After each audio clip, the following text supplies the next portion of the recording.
Life Management Science Labs would like to acknowledge that we live and produce this podcast on the traditional lands of the Wurundjeri people. We'd also like to acknowledge the traditional owners of the lands of our listeners and our international colleagues.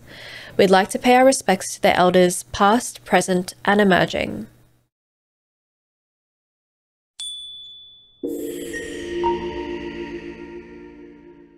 Hello and welcome to Reloscope, the Relationship Science Insights podcast produced by LMSL, the Life Management Science Labs. We are champions in life management science, providing structured insights informed by science and inspired by practice on key aspects of conscious living. Each week we bring you scientific and practical insights on each element with the expert knowledge of professionals in the field.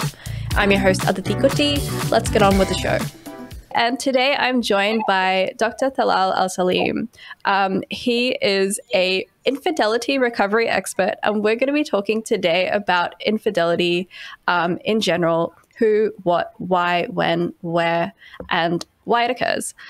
Can you introduce yourself, Dr. Talal? Of course. First of all, thank you so much for having me on your show. My name is Dr. Talal H Alsaleem. I'm the creator of Systematic Affair Recovery Therapy and the founder of the Infidelity Counseling Center. And I'm known as the pioneer of modern infidelity counseling. That's a lot. A pioneer of modern infidelity counseling. Real quick, what exactly do you mean by modern infidelity counseling?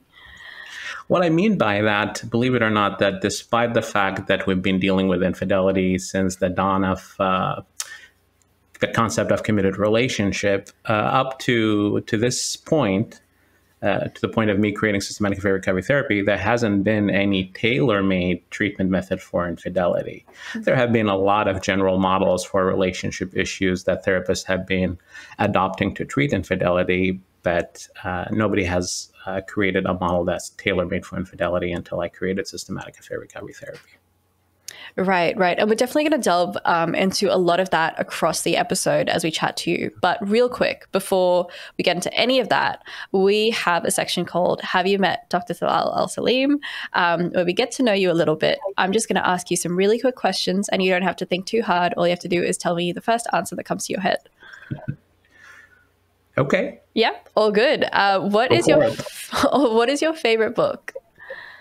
My favorite book is The Hero's Journey by Joseph Campbell. Mm-hmm. And it's the reason it's my favorite book because it combines two of the things I'm passionate about. The first one is comparative mythology, and the second one is the universal human themes that we all share. So, and I'm very passionate about anthropology. That was actually my undergraduate training before pursuing psychology. That's really cool. Mythology is a big passion of mine as well. History in general, but mythology as well. So I have had to do readings for university from that book. So that's pretty cool. What about a favorite movie? Favorite movie would have to be... I watch a lot of movies, but my most recent favorite would be the Joaquin Phoenix, The Joker.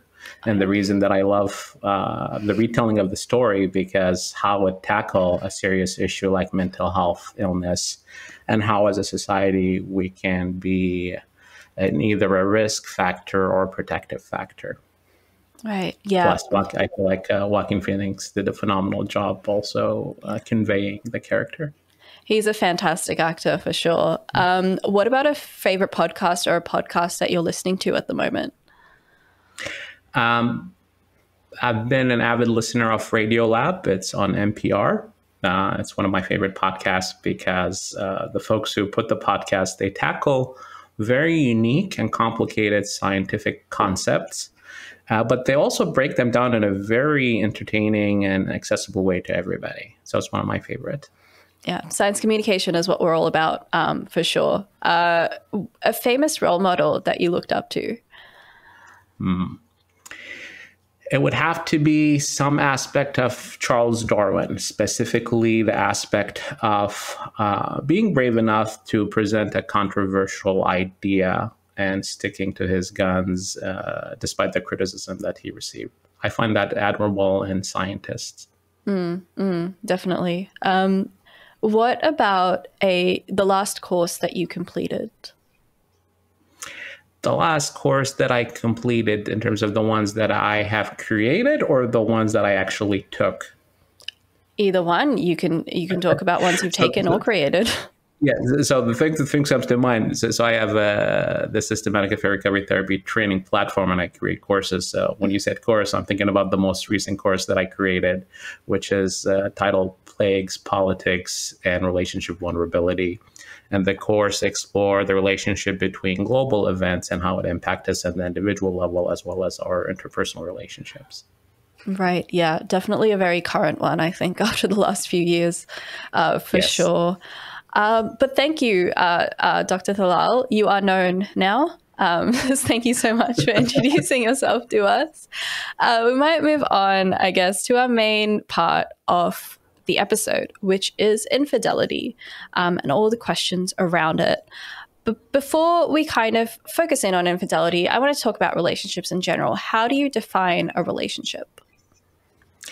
I believe relationships are partnerships that we enter with other individuals, and those partnerships are based on the expected promise of need fulfillment, reciprocity. I feel that's the common theme of any kind of relationships, but for sure the romantic relationship that we enter in. Yeah, for sure. And in your opinion, does a relationship still hold the same meaning it does today than it did maybe a few decades ago? It depends on who you ask. And, some people joke always says, that's a sign of getting older when you start to be dissatisfied and say, back in my days. Yeah. So I guess from a scientific perspective, I do believe the concept of relationship and how we interpret it in our personal life have evolved backward and forward throughout the years. I do believe in the current state of things. I don't think people take their relationship as serious as they ought to, whether this is a reflection of being busy with modern life and not having the time and resources. But I do feel like we live in a day and age where people are not really good at making their relationship a priority. I also tend to feel that a lot of times I see a lot of clients where they really lack the relationship maturity. And relationship maturity is one of the most important ingredients that you need to have a successful relationship. And the two main ways that we acquire relationship maturity is through family of origin and the models that have been shown to us. And those are not always going to be the greatest ones. You might win the lottery and be, part of a family of origin where you have a good model to follow. And sometimes you don't. And another source of relationship maturity is how many long-term relationship experience people have under their belt before they enter into a relationship. Mm-hmm. So based on what I see, I don't feel like many people are strong in the area of relationship maturity, which causes them to struggle on the individual level and a lot of times cause those relationships to fail. Mm. Do you feel like perhaps focusing on that latter reason, the number of long-term relationships that we've had, do you think that because people are kind of moving more towards short-term and casual arrangements, that perhaps that's why that maturity isn't developing? I think that's part of it too, because I do believe that advances in technology made a lot of things easier, and sometimes easy doesn't mean good quality. I think again, and I'm always also interested in, it's funny you ask about the movies and books, because I really believe how we evolve and cultural concepts, there is a direct correlation between what you see in the media and what's around you. I feel like it's a bidirectional relationship. So there is some influences there as well, too. I do think that casual can be convenient, but also, despite the convenience, I work with a lot of clients who have those casual relationships that they feel sense of emptiness. Yes, it might be convenient and easy, but I really feel like we are wired for partnerships. And that doesn't mean a rigid construct of heteronormative type of relationship. I really think it could mean anything as long as people are committed to a well-defined type of relationship and they're able to honor their relationship contract. Yeah. And I think it's also just, as humans, we seek community, we seek groups, we're social creatures at the end of the day. So Sure, and I think there is an adaptive value that we are social animals, but also I think even if you look at it from an evolutionary biology perspective, that the human offsprings, it takes a long time for it to develop and require pulling in the resources, not just one person. You need to have a family and a community. Yeah, that's a really good way of looking at it. Moving on, I guess specifically to infidelity, how would you define infidelity? Well, the first thing I want to say, infidelity is considered one of the most challenging concept to define. This was actually the first puzzle that I have to solve, because when you look in the literature about infidelity, there is no agreed upon operational definition of infidelity. And that's a problem on two different levels, from a research perspective and from a clinical perspective. From a research perspective, everything that we think we know about infidelity, we need to re-examine and re-question. Something as simple as prevalent rates of infidelity. If you look in a specific communities, let's just say United States, for example, you can find studies that says infidelity is as prevalent as 2.6%, and you have studies that says it's 87.7%. That's a wide margin of error. Why do you have this? Is because each researcher is using a different definition of infidelity when they are collecting their data, which is going to skew the result. But also on an individual level, people have different idea of what's considered to be faithfulness and not faithfulness. Even when you have two people in a relationship, one of the first things that we have to address in the therapy room is, why are we here? And you ask one member of the dyad, like, why are you here? And they say, well, I'm here because my partner cheated on me. You ask the other person, why are you here? Well, I'm here because I did something silly or I did something stupid. Mm-hmm. Well, if it's something silly and something stupid and you call it infidelity, then you exaggerated a big problem. You exaggerated a small problem. And if it's actually you can make the argument on the opposite end as well too, and that's why having the right label is crucial for establishing the therapeutic alliance and setting the stage for what we're going to work on. So this brings me back to my definition of infidelity. So the context for this, I believe that we all have the capacity of living alone and fulfilling our own emotional and sexual needs. Can we do it? Sure, but it's a quality of life questions, which means that when you decide to share your life with somebody else to help fulfill some of those needs, there needs to be a relationship contract that talks about how many partners we have in this relationship. Is it 1? Is it 2? Is it 20? And what are the emotional and physical needs that are expected to be fulfilled by the partners in this contract? And to what extent the fulfillment of those needs is exclusive to the partners that you have in this relationship. So the moment anyone in this relationship outsources the fulfillment of any of those needs to somebody else outside the relationship without consent, you are breaching the contract. And that breach of contract of exclusivity becomes the threshold for defining infidelity. The beauty about this definition is that it accommodates the construct of infidelity, not just for traditional monogamous relationship. It actually, you can apply it to relationships that are poly, or a relationship that who doesn't fit the traditional parameters of exclusivity, but also gives you a moral buffer between you and your clients, because your clients are asking you to call it. What do you think, Dr. Talal? Is this infidelity or not? So if Talal says this is infidelity, this is not because this is Talal's moral system or bias. This is based on your relationship contract, and I'm just applying that law to the specifics of your relationship contract. Yeah, and it leaves a lot of room for flexibility, because these days not everyone is in a monogamous relationship. A lot of couples are considering consensual non-monogamy and polyamory, as you mentioned. So it doesn't make sense to group all of that in infidelity when they're actually being quite faithful to each other. They're agreeing on, they've got agreed upon terms. Well, not only that, but even these folks, I see poly folks and people in an open relationship who also struggle with infidelity, but it's defined differently for them, right? Yeah. It's that consent piece rather than the exclusivity piece. or, it's a breach a different level of exclusivity that they had with one another that was supposed reserved to one partner versus all of the partners. And this is assuming that people actually have a healthy definition of what it means to be poly, but that's a topic for a different podcast. Yeah, absolutely. How does infidelity affect relationships? What have you seen in your experience?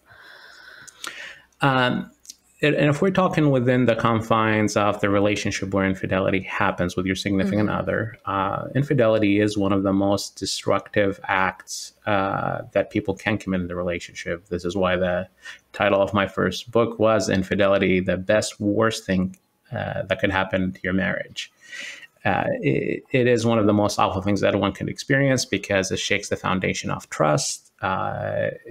It creates this sense of trauma that is really difficult to imagine a future where you can rebuild the relationship and rebuild trust.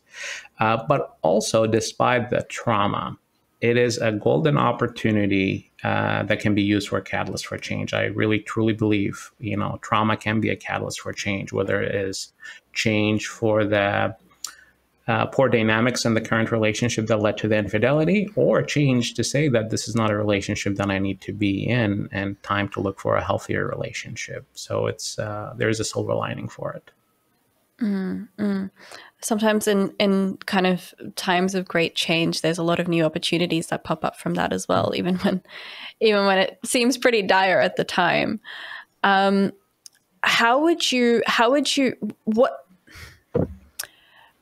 Give me a second. Why do you feel people cheat? Is there a scientific explanation for cheating? Absolutely. So this would give me an opportunity to talk about a common myth people have. So if you ask the average person, and I would argue even if you ask the average clinician, why does infidelity happen? Most people would say people cheat because people are not happy with their partner or relationship dissatisfaction. It is true that one of the leading causes of infidelity is relationship dissatisfaction, but it's not the only one. We all have seen those relationships, or we've been in those relationships where you just don't get it. You see people, they seem to be compatible, they seem to be with the right partner is willing and ready to fulfill all their needs, but despite that, they deal with infidelity. Well, sometimes infidelity happens because of an individual factor that has nothing to do with the relationship. And sometimes infidelity happens because of environmental factor that is bigger than the relationship. So when I train clinicians to think about the etiology of infidelity, I encourage them to think about it from three different lenses: the individual factors, the relationship factors, and the environmental factors.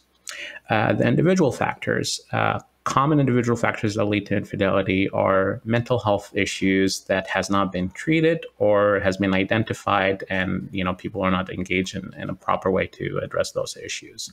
Or sometimes it could be trauma that they experience in family of origin or past relationships.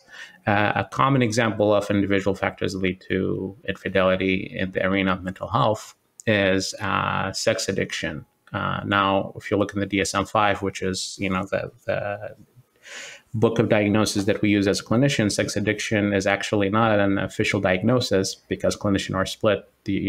Does it exist, does not exist? But we all seen signs of hypersexuality and seeing the people who their thoughts are dominated by sexual thoughts. If you're an individual who struggles with those issues, it's going to be a lot easier for you to engage in infidelity because you deal with those issues. Another individual factor is personality disorders. Common folks that I see in my practice with unfaithful is dealing with narcissistic personality disorder or antisocial personality disorder. If you're dealing with a narcissist, part of it is this need for attention from multiple sources. Even if they have a partner who is able and ready to give them attention, it's not enough. They need it from multiple sources. Antisocial, the hallmark of that diagnosis is the disregard to the right of others in general, meaning that if I'm antisocial, I might sign up for exclusivity, knowing real well I'm not going to honor it. So that's just kind of a snapshot of the individual factors that lead to infidelity. When we look at the relationship factors that lead to infidelity, we can spend hours talking about all different ones, but I'll give you the common theme. Think about any kind of relationship dynamic that will prevent one or both partners from meeting each other's needs, and you can end up with infidelity. Because again, we enter a relationship with the expectation that our partner is going to be fulfilling some of those needs. If those needs are not being fulfilled, they're not going to go away. They're just going to find an outside outlet to manifest. A common relationship factors that lead to infidelity is poor communication and poor conflict resolution skills. I always tell folks that in order for you to get your needs met in the relationship, you have to know what those needs are. But step two, you have to be able to have good communication skills to talk to your partner about those needs that are not being met. And sometimes you have people who are good at communicating their needs not being met, but they're not good at conflict resolution and figure out why the needs not being met and what we want to do to fix it. Right. So far, so good. So we covered individual factors and relationship factors. Do I have time to talk about the environmental factors? Please. Go ahead. Okay. So I would have to say the environmental factors is the most ignored lens of etiology in research as well as in clinical practice. There was a website called Ashley Madison. I don't know if you heard of it. Yeah. The one with the data breach. Yep. The one with the data breach. Yep. So for the listeners or folks who are watching this who don't know this, Ashley Madison is the website for people who are wanting to engage in affairs. Their tagline is "Life is short, have an affair." So there was a data breach that gave researchers a golden opportunity to analyze a large set of data about the socioeconomical factors for the folks who are on this website. And I'll just choose one. Maybe two. We'll start with one. So one thing that stood out to me, and this is something that was consistent in what I see in clinical practice, is the type of jobs people have could actually influence their likelihood of engaging in infidelity. So here's my disclaimer. I'm going to share some of the common jobs that have high prevalence rates of infidelity. Please know, just because you have this job or your partner have this job doesn't mean they're unfaithful. It just means that you have higher probability, right, for inviting infidelity. I'll talk about the category of folks who are in the military. Why do folks in the military have higher prevalence rates of infidelity? One, there's the frequent deployment that put a lot of stress on the individual and the family life. Two, oftentimes when people are deployed, they're deployed in a different state, different country, which means that their level of anonymity is a lot higher. So if you have those fantasies about being unfaithful, it's going to be easier for you to cross those lines because who's going to know? Another aspect of environmental factors is cultural norms. If you're part of a cultural group, macro or micro, and the cultural norm doesn't frown upon infidelity or see it as a sign of masculinity, you're going to be more likely to engage in it. There is a common cultural norm for folks in the military. This is what you do when you're deployed. Your partner do this. I mean, your comrades and your fellow peers are engaged in this, so it's not a big deal because other people are doing it as well too. So that's just one environmental factors that could lead to infidelity. Right. What, out of curiosity, what are the other jobs? I want to know more now. Sure. So again, this is not a full list. This is just kind of like, think of it as the top three. And the reason I say this because in my most recent article, people were commenting, like, okay, what about this? I'm like, well, no, there are other jobs other than these ones. So that's another disclaimer. Another job that I see is folks who are working as police officers, firefighters, first responders. What do these guys have in common? Oh, nurses. What do they have in common? They usually have long hours, graveyard shifts. They're exposed to a high level of trauma, more than the average person, or more than the civilian. And research shows that when people have exposure to trauma and the trauma is not being treated, it does actually affect your impulse control and self-control get depleted. That there are a lot of research in that area. But also, common complaint that I hear from the folks who are in those relationships is that there is a disconnect. They usually have a civilian partner, because if you have two people who work in the same field, it's going to be a struggle for them to have a family and raise the kids. So oftentimes they have a civilian partner. And the civilian partner usually report a disconnect between them and the other person, because the other person cannot talk about their job, or they feel that, their partner won't get them if they talk about it because they cannot relate. And sometimes it's classified. Sometimes they can't even talk about it. So what happens? They usually have strong bonds with the people that they work with, and sometimes trauma bonds the people who work in the same field. But also, they spend a lot of time together, especially if they're traveling and doing these long-term placements. Eventually, that strong bond between the peers blur the boundaries. You have both people who are probably struggling in their relationship because of the challenges of their job, and those blurred boundaries grow into infidelity, especially if they actually are able to connect with one another at an occupational level. Another job is the folks who work in high pressure sales or the cutthroat industry, corporate pressure, where you have to wine and dine your clients and sign that deal no matter what the cost is. These are the type of jobs where there is a quid pro quo type of dynamics, where if you want this promotion, you have to do X, Y, and Z. So sometimes success in those areas occupationally require bending the rules. It's not because somebody's interested in doing something else. And those folks also deal with the travel and higher level anonymity, because if you have a job that give you that cover, it's going to be easier for you to engage in those behaviors because the risk of discovery is minimized. Yeah, that makes a lot of sense. There seems to be a common theme in general of like distance from your partner, anonymity, and long hours with a lot of those. Sure. Yeah. Is there a sign, an early sign of our partner cheating? Are we even able to tell apart from the job? Well, I think there are many signs. I'll share some of the common ones. When somebody is already crossed the lines of infidelity, their bandwidth for paying attention to their partner is going to be decreased. Now, the relationship might have been strained already, right? But when you have somebody else that you're seeing on the side, that's going to limit your availability to your partner. So there's going to be an increase in whatever relationship deficit that the people had pre-existing the infidelity and crossing those lines. Usually there is a decreased sense of intimacy, not just sexually, but also emotionally. You have people who just coexist as co-parents. When they engage in conversation tends to be superficial or just goal-directed about the kids and household chores or things along those lines. There's also a high level of secrecy. You'll notice that the unfaithful is more secretive about their interactions, hiding their phone, changing their password, or, maybe they used to give you access and now they don't. To me, those are clear signs of something's going on, because I really believe in a healthy relationship, there shouldn't be any secrets. And sometimes people kind of confuse this. They feel like, okay, well, I need my autonomy, so there is something that should be for my eyes only. Well, to me, if you're worried about what your partner's going to see or hear, then you're probably doing something that you're not supposed to.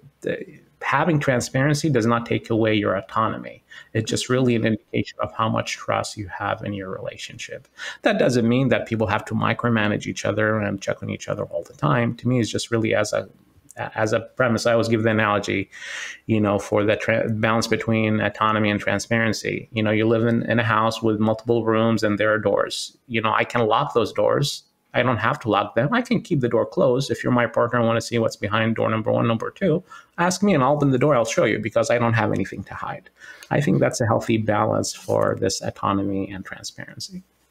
I think consent is kind of a really big aspect in that, you're allowing people into your space, but also because relationships are formed on trust, you really shouldn't have a reason to hide anything. Is that something that you would, have I described it correctly, or am I off? You're spot on, and I think there's a difference, and that's why how people enter a relationship, why they enter the relationship, and the baggage they bring with them can also be a factor. And that's what I'm saying. Sometimes the seeds of infidelity were planted a long time ago before you met your current person. I'll give an example of that one. So sometimes, and actually this was one of the most interesting finds that I came across in my research.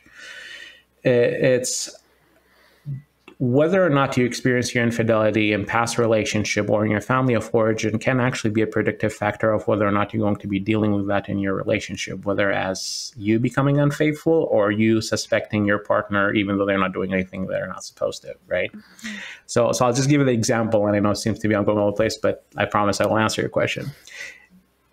When people discover infidelity, sometimes people are compelled to tell their kids, did you know that dad or mom did X, Y, and Z? And sometimes people do this because they feel like, they need to share this with somebody. Now, if you're a kid growing up and exposed to parental infidelity and you have your parents on a pedestal, that's going to shake your foundation of what relationships are, right? So there's two main trajectories. You're either going to say, okay, well, I guess nobody have value for fidelity. This is something that, if my parents did it, who am I to uphold a standard that my parents were not to uphold, and can cause you to have low value for fidelity. Or it can cause you to just be fearful of a relationship and shutting down, or enter a relationship with extreme cautious, being suspicious of somebody who didn't even give you a reason to worry about them. And if you accuse somebody of being unfaithful, even though they're actually being faithful, eventually that system's going to break down. Whether they're going to actually be unfaithful or not, different story. But some people say, okay, if I'm a cheater, I may as well just do the crime if you're going to ask me to do the time. But so that's why, really what we bring to other relationship can affect the level of trust, and how that's being handled can either be a risk factor or a protective factor. Speaking of, a lot of kind of those factors happening before the relationship itself, what do you think of the phrase, once a cheater, always a cheater? Is that accurate? I'm curious about your opinion on this one, and I'll give you mine. I think that if you get away with it once, it's easy for you to think that you'll get away with it again. It really depends on how it went for you the first time, I think, and the impact that it left on you. That's what I think. I think it really depends on the instance. Yeah. And I think there's a validity to that argument. I really believe once a cheater, always a cheater is applicable to certain people, not to everybody. And I would say the ones where I've seen it consistent, where I really, when I work with somebody, feel like, okay, does this person is able and willing to make those changes? The folks who were unfaithful because of individual factors tend to be the ones who fall in that category, but not all of them. Right. And this, especially if we're talking about somebody with personality disorders, because personality disorders are treatable, but they are very challenging to treat. We'll use some fancy term, egosyntonic, egodystonic. You came across those terms? I have not, no, but tell me about them. So two categories in mental health disorders, egosyntonic and egodystonic. One category, these are the people who actually know that the way they're living their life is not the way to go, which causes them a lot of clinical distress, and they're motivated to change. So if somebody's dealing with depression or anxiety, it doesn't feel good, it's not normal, I want to change that, I recognize that in myself. If you are somebody with cluster B personality disorders, whether antisocial or narcissistic personality disorders, you don't feel the same way. You are A-okay with your life. It's the world who's not bending to your will, right? So, from that vantage point, if you got away with it, right, why change that behavior? Because fundamentally, you don't have any problem with that behavior, right? And that's why I think that certain people can fit that category of once a cheater is always a cheater. But I would say that, if somebody was unfaithful in a past relationship and now they're being unfaithful in this new relationship, the circumstances might be different. Maybe their first infidelity was because of a relationship deficit. That doesn't mean that, the current issue is similar. It could be vastly different. And that's why I'm saying it's just really assessing each unique case to get at the etiology and assess people's motivation and desire for making those changes. And when you've got so many different factors that come into infidelity, you can't have a blanket phrase like that applies to everyone. For sure. But this goes back to our original question about, how people are viewing relationships and people looking for casual. I really feel like nowadays, people bandwidth for understanding information, everybody wants just bite-sized information. And I think that's why phrases like this stick, because people don't want to make their brain work, right? Yeah, for sure. No nuance, a lack of nuance, definitely. Yeah. How does is it possible to fix a relationship once one of the parties has cheated? Perfect. So this is one thing unique about the systematic affair recovery therapy model that I developed. I always tell clients as well as clinicians, The goal of infidelity counseling should not be repairing the relationship. The goal of infidelity counseling should be healing from this trauma to make sure that it doesn't control your life, regardless whether it allows you to repair the relationship or if you're going to go your separate ways. There are a lot of people who are able and willing to repair their relationship and make it better and stronger than it was prior to the discovery of the infidelity.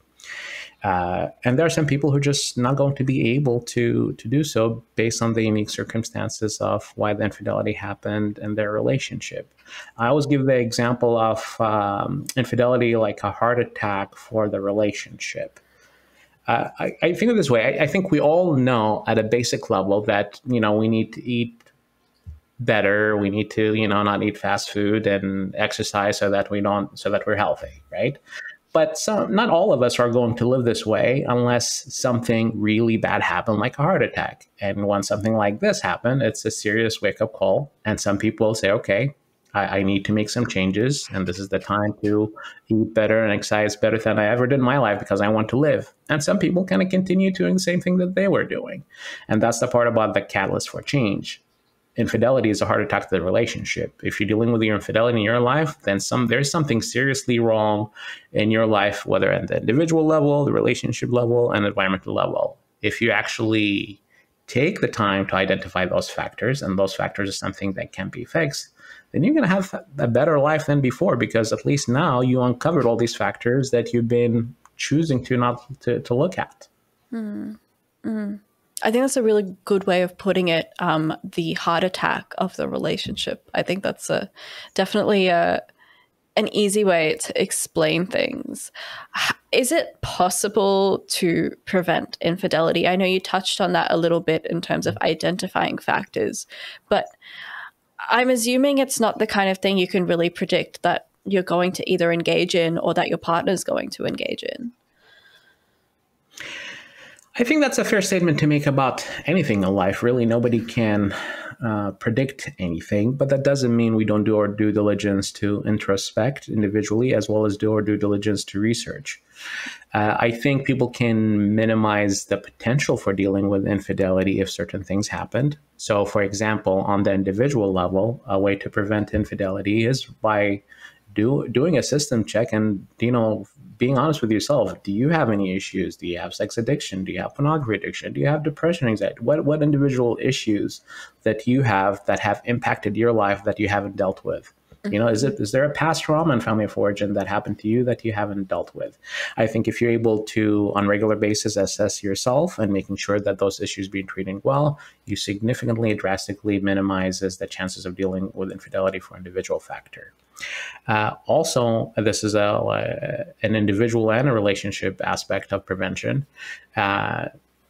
If you take the time to figure out who you are as a person, what type of relationship that's suited for you, and what type of partner or partners who are compatible with you, you're also going to reduce, significantly the chances of dealing with infidelity because of a relationship factor. To me, that's what I've seen the prevention is by being able to introspect individually and being really good about figuring out who you are and what type of relationship that you're going to sign up for. And, and on the environmental factors, of course, if you're in a job that is not conducive for having a healthy relationship, that's the time to either find a new career choice or find a relationship that doesn't require any kind of exclusivity. Yeah, for sure. How do you bounce back from infidelity in a relationship? It depends on how we're defining bounce back. So how do you define bouncing back? So I guess it really depends, like you said, whether you choose to stay or whether you don't choose to stay really defines how that infidelity is managed in the future. But, if you do choose to stay, how do you bounce back? And also conversely, if you don't choose to stay, how do you manage, I'm assuming, the trauma that would have caused? Perfect. Can I give a long answer? Absolutely. I love a long answer. Perfect. So I think in order for people to bounce back, regardless of what that looks like, they actually have to engage in a therapeutic process that help them make sense of this trauma.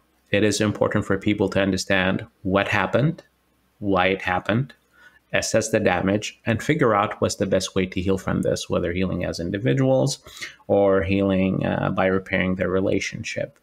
And this is why the narrative of the infidelity is the most important part about the process. This is what make or break the process. Because whether I'm the unfaithful or the betrayed, in order for me to answer the question of should I rebuild, I have to truly uncover what exactly I did and why I did it. Because this data is going to help me decide, figure out what I'm up against, and if these things are going to be something that I'm willing to work on or be part of working on if I'm the betrayed partner. But when we talk about how do people choose, do we rebuild together or do we heal individually, like once they got the story? How do they make that decision? I don't think it's the therapist's position to tell people you should stay or leave. I really believe as a therapist, your job is to help people ask the right question and give them the information that they need to make that decision. But it's their decision, not yours, because they're going to be the one who's living with the consequences and successes and failures caused by that decision. There's 3 factors that I look for to help my clients make that decision. The first one is the relationship history prior to the infidelity. And there is 3 categories of clients when it comes to the relationship history. There is the one who had it and lost it, and there is the one who never had it in the first place, and there is a hybrid somewhere in between. All of them can be candidates for rebuilding their relationship, but there are different levels of successes and failures. So what do I mean had it and lost it or never had it? The one who had it and lost it, these are the couple who entered the relationship for the right reason, the right motivation, but life happened and created an individual issue or relationship issue, or environmental issue they were not able to resolve, right? And they drifted and dealt on that dysfunction through infidelity. The one who never had it in the first place, these are the folks who were in the relationship for the wrong reason. They're not compatible from day one. The relationship was bad, and infidelity is just icing on the cake.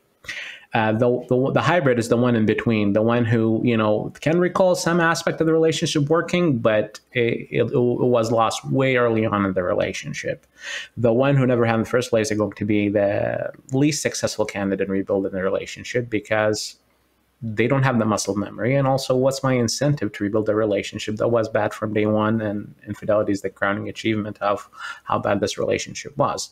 The one with the highest chances of rebuilding their relationship is the one who had it and lost it because they have the muscle memory, they have the investment, and there is a reference point that can compel them to say, maybe we can get back to that healthy level or even be healthier than it was. And the hybrid is, somewhere in between in terms of probability of successes and failures. Right. Yeah. So I guess how do you bounce back from that in that case? Like, what questions do you ask people to ask themselves? So the first thing that we do before we even talk about the infidelity, the first thing we do is get a lot of history. Mm-hmm. I need to know how did this relationship started and how we got here. This will help me look at the relationship factors might have contributed to infidelity, and also other relationships that the people had prior to being in the current relationship, and also a family of origin history, so that we can uncover individual issues and past trauma. Because that context is important for us to have before we talk about the infidelity or the narrative of the affair, because that's going to help us put the context, put the narrative within the context of everything else around it. Once we identify the what and the why, it is important to acknowledge the impact of infidelity. And this is something that people should do. This is one of the crucial milestones. This is the opportunity for the unfaithful to not only showcase intellectually that they understand the damage that they have caused by the act of infidelity, but also it's an opportunity for them to showcase the right emotional experience associated with that understanding. Why is that important? Because if you are the betrayed and you want to consider, should I rebuild with the unfaithful, why would you want to rebuild with somebody who doesn't know the damage that was caused, or somebody who knows the damage intellectually, right? But they are not showcasing the right emotion. They said, yeah, I did it, and I don't feel guilty. I don't feel bad. I would do it again. So that's, remember I said there's 3 areas that help people kind of assess should we rebuild or not. So that's the other area, is how do people do in acknowledging the impact of infidelity, how people do in telling the story and being honest and transparent. And the third area of assessment is, the type of infidelity that took place and why it happened. And there is no right or wrong answer for that one. It's just really people, different point of views of what they see as forgivable. Some people are more willing to move past an emotional infidelity versus sexual. Others feels differently. But also why the affair happened. If it's some people might be willing to rebuild if the reason why the infidelity happened were primarily individual. They say, you know what, it's not personal, it's not about me, we get you the help you need, and this won't happen again. Other people might say, no, I don't want to work with somebody where the infidelity happened for individual reasons because I have no control over how seriously you're going to take your recovery, right? And that's bringing it back to how do you bounce back. If you engage in that process, it's going to give you the opportunity to get all this data and make an informed decision. But also, you have to think about it as this is your opportunity to recalibrate, right? After the infidelity happened and you get all this data and you make a choice, this is your opportunity to figure out what went wrong, whether in this relationship or your choice on being in this relationship, and really not being impulsive into making a decision for the wrong reason, or also jumping into a new relationship without being ready. So I always encourage people, pause, bouncing back require pausing for recalibration, regardless of whether you're going to stay in this relationship or going to be healing separately. But more importantly, not just engaging in the couple's infidelity recovery process, people also need the individual therapy support to help them deal with the impact of the trauma. Mm-hmm. Mm-hmm. Yeah, that brings us, I guess, to our kind of interview section, and we might move on into something that couples who are dealing with this perhaps can put into practice in our experiment debrief. So did you have a practice to help avoid or deal with infidelity that you recommend? Yes. So this is a practice really more along the line of the prevention piece, as well as this is for the folks who decided to repair their relationship. I remember earlier on I said the definition of infidelity related to a relationship contract. I really believe relationships should operate like partnerships, and successful partnership or enterprises, they usually have meetings, right? What is the purpose of a business meeting? The purpose of a business meeting is to make sure that both partners are able to be on the same page and addressing new changes and development in their life. Is this partnership is fruitful? Is it not, right? So I always encourage my clients, the one who's dealing with infidelity and the one who are not, to have a business meeting for their relationship, because this is an opportunity for both partners to come in and be able to make sure that they are addressing not only what's working, but also the things that they have concern about that could potentially cause a problem. So it's a preventative tool, but it's also the maintenance for the relationship in order for it to be fruitful and productive. And it's also kind of a way of making sure that you're both on the same page. In terms of expectations. Absolutely. Yeah. What are 3 good things about this practice? One, it gives you the opportunity to highlight what's working and get the validation for your effort so that you know that your effort is going in the right direction. 2, it gives you the advantage to preemptively deal with potential changes, because I always say, just because we're able to meet each other's needs right now, it doesn't mean we're going to be able to do so forever, right?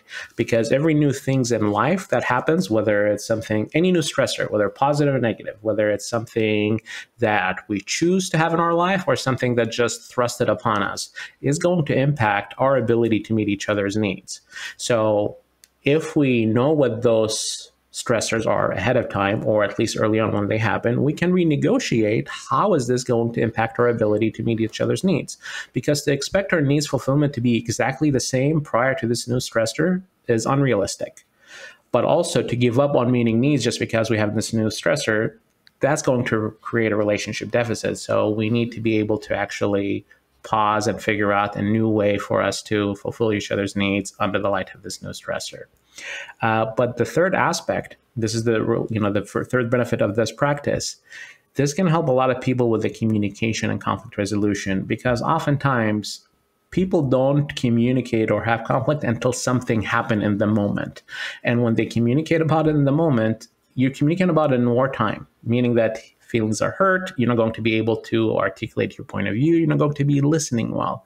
But if you actually bring this to a business meeting where you know that you carved out this time for you to be in your best state of mind to address those issues, you're prepared, you can really think about what is it that you're going to talk about, choosing the best word to do this is going to help you get better in communicating your thoughts and feelings and have a better chance of resolving conflict because you're doing it in peacetime versus wartime when something bad happened and we're trying to deal with it in the moment.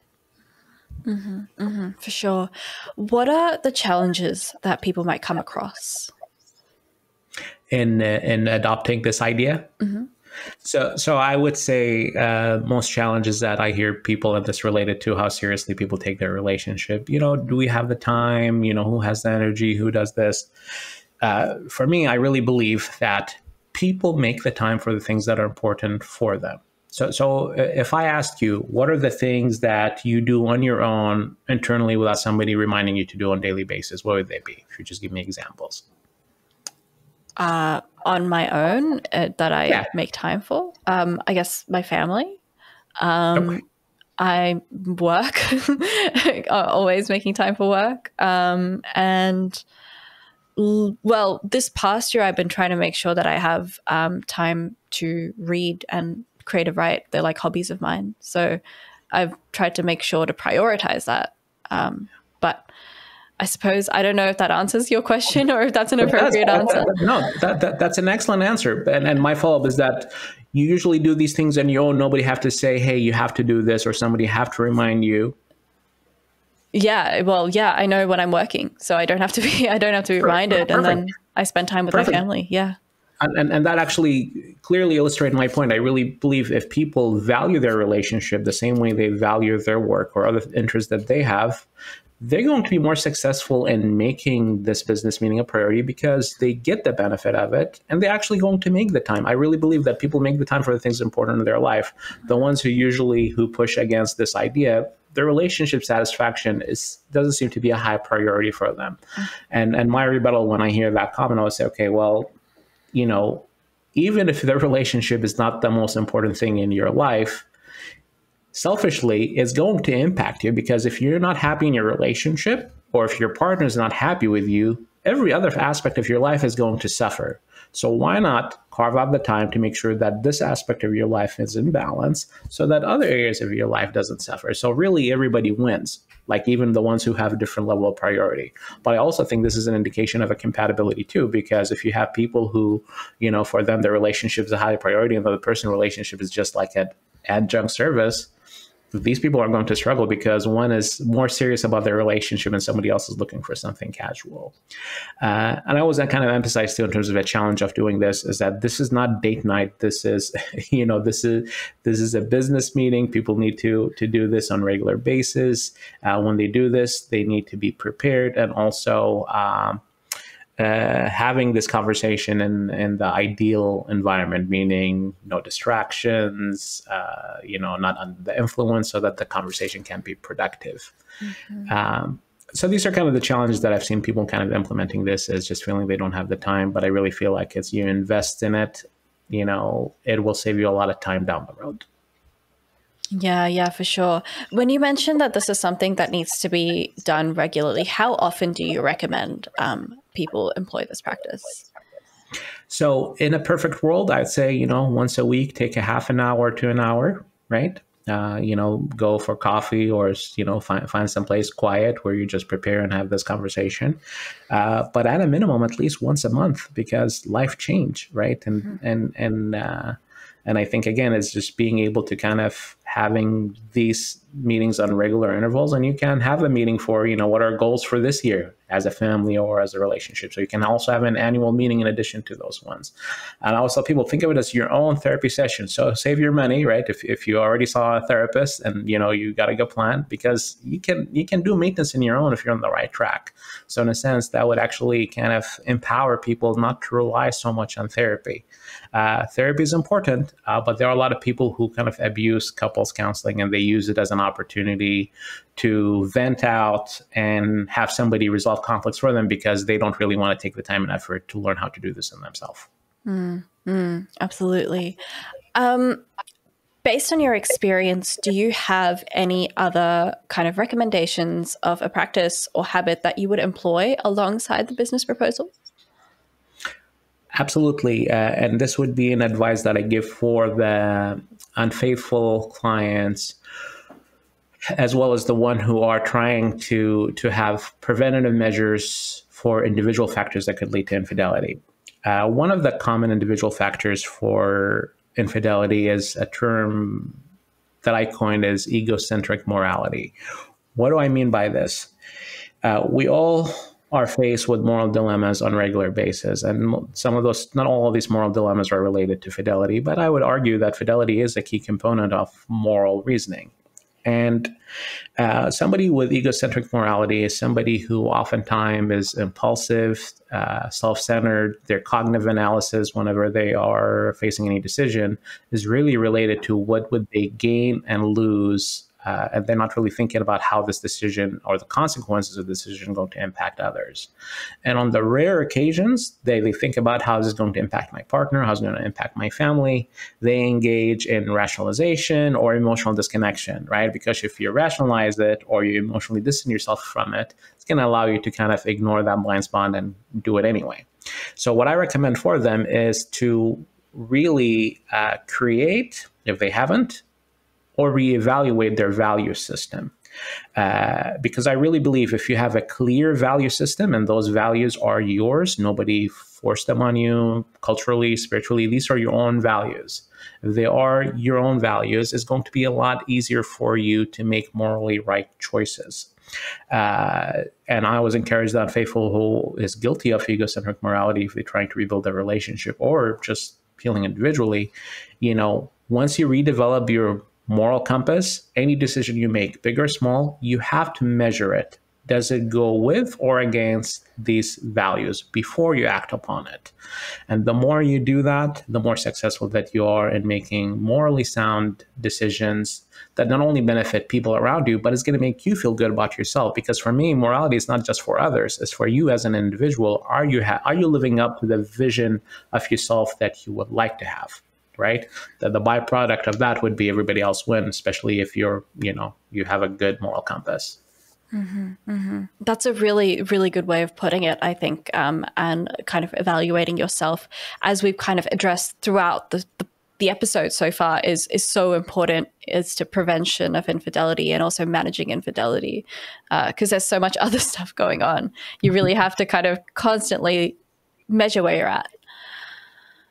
Well, sure. And let's bring up another, I guess, popular idea for me, but not everybody likes this idea. And I always say, people make the wrong assumption that, only thing you need is love. Yes, you need love. It's the most essential ingredients that you need for a healthy, successful relationship.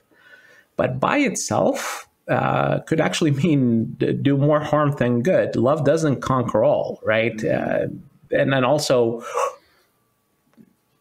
people can make the mistake that just because we're happy and satisfied with one another right now, that will always be the case.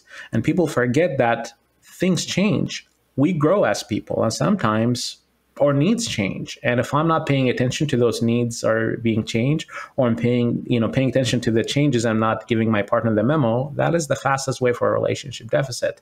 So the only way for couples to achieve this happily ever after forever is by consistently evaluating and seeing if two or three or whoever, how many people we have in this relationship, if this partnership is still meeting everybody's needs. The moment that it stops and we're unable to do so, that's the moment to actually end that relationship versus being in it and hope for infidelity not to happen.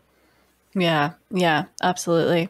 All right. Well, final section of this episode is the open mic section, where I give you a chance to talk about anything that you're passionate about. And it could be related to topic. It might not be related to topic, but I understand you have a new book out, so you might want to talk about that. Absolutely. So the first thing that I want to say, I want to give, it's a message for counselors, and I will also do a message for potential folks who are struggling with infidelity. So my message for counselors, this is regardless whether you work with couple or you don't work with couple, infidelity recovery is something that you should know about. You should be trained in, because even if you just work with kids, you need to know how does infidelity impact the kids and in fact their development. This is something, unfortunately, a lot of training programs and practicum sites don't train people in, because there hasn't been up to this point a model for people to follow. So it's not a luxury, it's a necessity. In order for you to be a good clinician, you need to be able to get that training. And you can get on the Systematic Affair Recovery Therapy website, and you'll find a variety of certification courses as well as individual courses. My message for the people who are dealing with infidelity, you don't have to do this alone. You need to use this as an opportunity to reflect on what happened, to help you make sense of it, and to actually choose the right path of recovery that is healthy for you. And the infidelity is one of those things that you cannot fix on your own. Because you're too close to the situation. Yes, read books. I don't even say it in my books. I always say, like, this book's not going to fix your problem. This is just information. Infidelity is one of those things where you actually have to get qualified help to address it. The last piece, I guess my new book is going to be coming out at the end of this month. Show you the proof copy. So it should be available on Amazon. It's called Unfaithful and Unrepentant, Affairs Beyond the Hope of Repair. So this book actually talks about the specific archetypes of unfaithful partners who are just not good candidate for healing through repairing their relationship. And it explains who these folks are, their origin story, why the challenges that these archetypes present on the recovery process needed for people to heal. Absolutely. Well, I'm really excited to read that. And it's been amazing to chat to you so far today, Dr. Talal. Where can people find you? Folks can find me on my main website, talalalsaleem.com. Or they can find me on my other website, the Infidelity Counseling Center. And also, I have a YouTube channel. It's the Infidelity Doctor, where people can actually see the docu-series that shows systematic affair recovery therapy with real couple, showing their recovery journey beginning to an end. No script. This is real therapy. And also on my YouTube channel, there is an Ask Dr. Talal segment. So folks are encouraged to ask me any questions about infidelity recovery and prevention. Yeah. So if you've got any questions for Dr. Talal, feel free to shoot them to his YouTube channel. But thank you again for joining me. I've had such a lovely time chatting to you today. Likewise. You've been listening to Reloscope, the Relationship Science Insights podcast produced by LMSL, the Life Management Science Labs. For more episodes like this from 10 different life management perspectives, search LMSL on YouTube, Google Podcasts, Apple Podcasts, and Spotify, or wherever you find your podcasts, so you can get updated on everything we have to offer. We have a wide range of topics readily available for you to check out. If you enjoyed this episode, please consider rating our show, sharing it, and subscribing to our channel, as it helps us grow and bring you more quality resources. More of our work can be found at re.lmsl.net, where you can join our movement. I'm Aditi Kutty. Thanks for tuning in.